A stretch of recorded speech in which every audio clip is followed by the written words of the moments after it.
Bismillahirrahmanirrahim. Assalamualaikum warahmatullahi wabarakatuh. Berjumpa lagi kita dan channel saya. Masih yang sama juga, iaitu hari Sabtu 13 September 2025 Masihi bersamaan dengan 20 Rabiul Awal 1447 Hijriah. Okay, untuk video sesi kedua ni, sekarang ni pukul 6.04 petang. Untuk video sesi kedua ni seperti biasa, video daily report lah pula. Okey, ni saiz ni baju ni kan, kosong tak dia. Saiz untuk budak umur 3 tahun.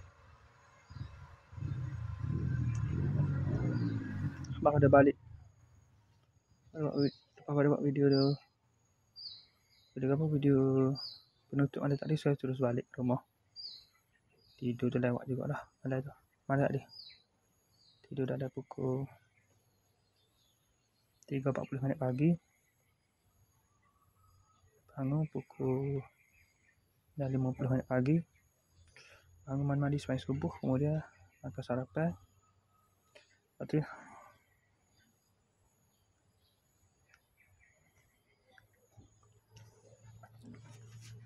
dah 8.50 baru siap pergi kerja.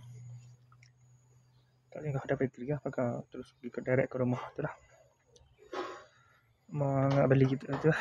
Buat kerja tu. Oh ya dah. Buat pagar, tarik kawat ni. Tarik jaring selen tu. Tarik jaring tu lah. Dawat kerawat dia tu.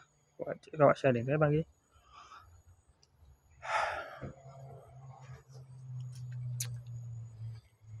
Siap dah pukul apa tadi, 1.50.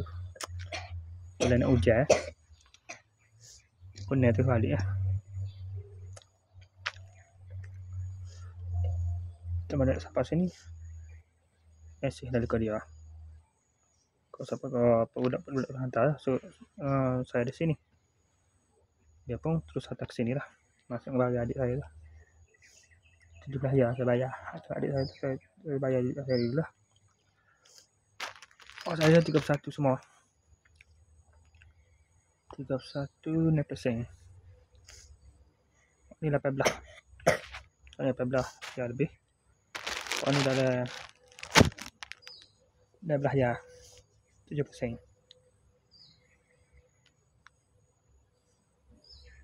Campur ni jadi 31 pula.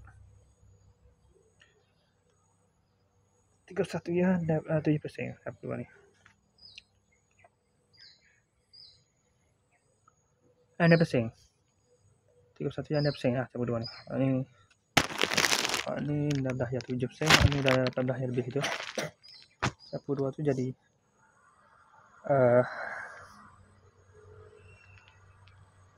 ada satu apa ni, satu sikit gigi benar ni borak lah macam nak roti siapa manis ni. 7 berapa 70 jadi 31 ya 31 31 ya 60 sen sama sekali. Lepas tu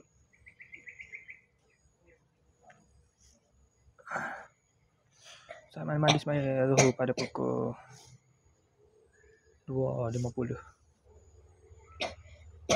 Mandi zuhur 2.50. Lepas tu tunggu asar, sembahyang asar pada pukul 5.20. Lepas tu terlelap tidur. Bangun tadi dah pukul 5.14. Lepas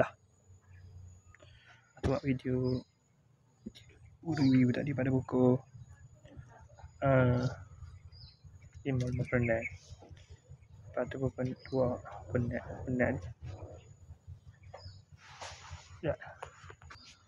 Buat video apa dah. Lepas tu guna nama ni terus buat video ni. Video daily report. Okay, sekali saja untuk sesi video daily report kita untuk hari ni. Assalamualaikum, jumpa lagi. Bye.